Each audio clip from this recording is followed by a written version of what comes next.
Yes. Hi, it's Friday. And we know Fridays are the days that we air and post the next video in the Faith in the Workplace series. And today I believe it's video number 6, and it's um, personal interest. Who should gain? I think it's what the tagline says. Who should gain? And, you know, I'm going to answer this up front, I think. I normally would wait till the end, but I'm not. Who should gain should be everyone, or anyone who can gain from your personal interest. As a matter of fact, it shouldn't just be you who gain from your personal interest. Or people just get the little crumbs from your personal interest. If you know what I mean. They gain and they don't gain. They only gain if you gain. They can't gain outside of you. But anyway, let's talk about personal interest. Personal interests are desires, um, and passions, things we want to learn more about, and things we want to grow in. It's a personal interest. Something I want to know better, something I want to grow in, something I want to do, be, or see. That's a personal interest. And so, we're going to talk about personal interests in the workplace because we all have them. We all have them. We come into the workplace with our personal interests. We come into the workplace because we have things we want to learn, ways we want to grow, um, ways we want to live out our jobs and our tasks in the workplace. And it's an alignment, a lot of times it's based on our personal interests. But what I want to tell you is that that's good because, most of the time in our personal interests lies our passion. But I do want to caution you that your personal interest can be as such that only you really gain and others just get what you get through you. Can I say that? They only get it through you. Thank you, Lord. I said to say they only gain through you. They can't gain independent of you. They can't gain um, because they too have brought in innovation and their personal interests and their personal thoughts and their personal ideas. They can't do it. And in an organization, in order for an organization to be able to thrive and grow, all of our personal interests must come and integrate and engage with one another. And we all should benefit and grow from them and learn from them and have passion in them. And so I want to give you an example. One is, I worked in HR for 30 plus years, let's put it that way.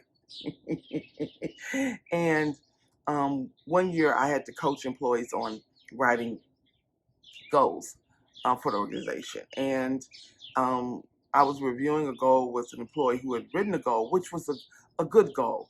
It was her personal interest, it was her passion, and it was a very good goal. But it was not a goal that would align with the organization initiatives. It did not align. It was not where the organization was going. So for her to write that goal meant, one, she was not going to be able to accomplish it because there was no way for her to accomplish it because the organization was not going in that direction. There was not going to be any funding toward that or monies or dollars put toward that. So she wouldn't have accomplished it. She was upset because her supervisor told her that she couldn't keep the goal. And so I really had to talk to her about, listen, it may be a good goal in another couple of years or next year, but this year, this is where the organization is going. And in order for you to be able to meet your goal and for the organization to have its product outcome, you need to align your goal with that. And so she was able to hear it, and then we were able to redirect, and she was able to write another goal, which had her personal interests, but it was in alignment with the organization. Your personal interests can't absorb everything. It can't consume everything. Does that make sense? Your personal interest in an organization can't go against the direction of the organization. It's okay if you have them, but you have to put them in perspective. And so I just want to talk to you today about putting them in perspective, okay? Because we need to when we're in the workplace. So I'm going to go to the scripture today. And it was the one that kept coming to me as I was thinking about this. It's Ephesians chapter 4, verses 8. And I think it was written by the Apostle Paul. It says, finally, brothers, whatever is true, whatever is honorable, whatever is just, whatever is pure, whatever is lovely, whatever is commendable, if there is any excellence, if there is anything worthy of praise, think about these things. What you have learned, received, and heard and seen in me, practice these things, and the God of peace, watch this, will be with you. So now I just want to talk to you because I think we have our personal interest, and when Paul said to think on these things, he was like, think on these things and do these things. Don't just think in your thoughts, but live it out in action and in deed and in character and in behavior. And in your personal interest, think on these things. And so when it says, be honorable, be true. If that employee had not have accepted the truth about the context of the goal and was very truthful about their ability to accomplish it, it would have been a fail. And it would have put her against odds with the organization. She would have been mad. It would just... So, be honest with yourself. If your personal interest is not conducive to do what it needs to do, or if it can't happen in the environment, then you need to rethink, redirect. But, we're going to be told how to think on that. And it says, whatever is just, too. Whatever is just, whatever is equitable, whatever is fair, be fair. Be just, be fair. Don't just make it about you and what you want to see happen and how you want to see happen. Be fair to be inclusive, especially if you're a supervisor. Be inclusive of your team. Making sure that their personal interests and their innovation and their growth and their skills are being included in your thought process.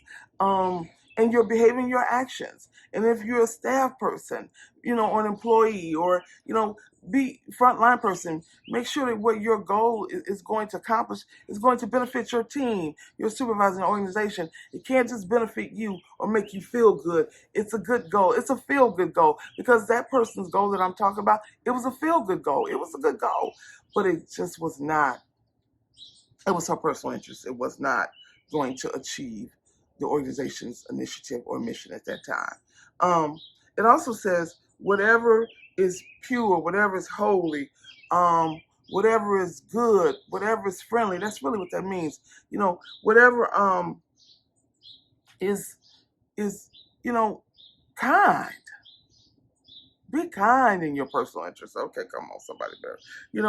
Be kind. Be thoughtful. Don't just make it about you. Your personal interest is good. Your passion is good. But I don't know a person who lived their passion as an island by themselves, and their personal interest benefited the world. They had to bring in the thoughts and the personal interests and the ideas and the innovation of others. Your personal interest needs to have these attributes in order for it to thrive in the workplace. It says whatever is commendable. You know what?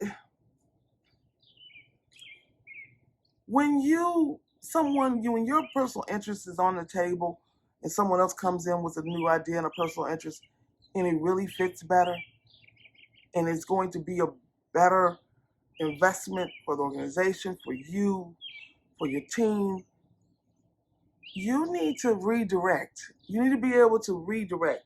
How do I now take my personal interest and support this? Because this is better. Your personal interest shouldn't be that you will do it by any means necessary. It doesn't matter whether the person's ideas are better or more appropriate at the time, because that's what was going on with that person.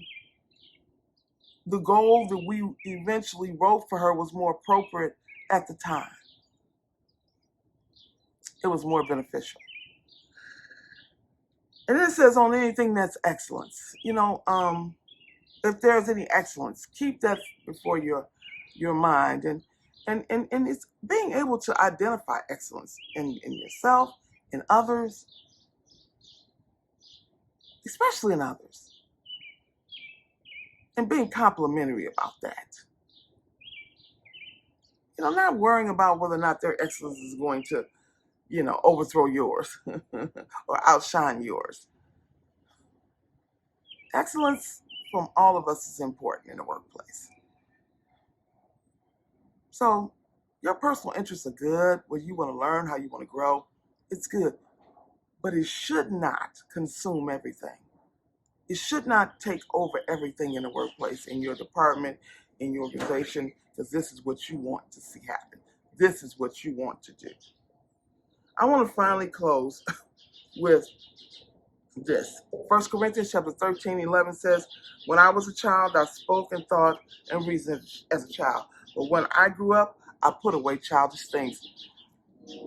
If you are thinking as a child in your personal interests, when a child has a personal interest, you can't steer them away from it.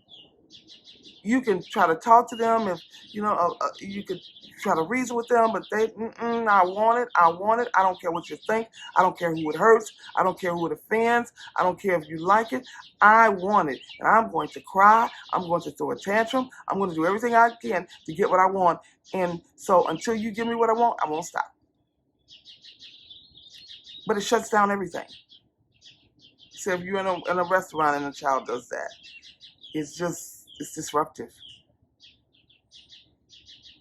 At home, it's disruptive. Nobody can get anything done until you give that child what they want. If your personal interest is like that in the workplace, then it's inappropriate. When you think as an adult, then your personal interest should have all of the attributes that we're talking about today. They should be honorable. They should be just. Yeah. They should be commendable. They should be excellent. They should include others. So, Jesus had his own personal interests. He was here to bring salvation. But he was inclusive. He was compassionate. He was loving. He was kind. He was thoughtful.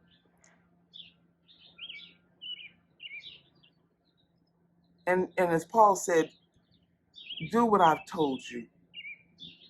Do what I've taught you. Do what I've shown you.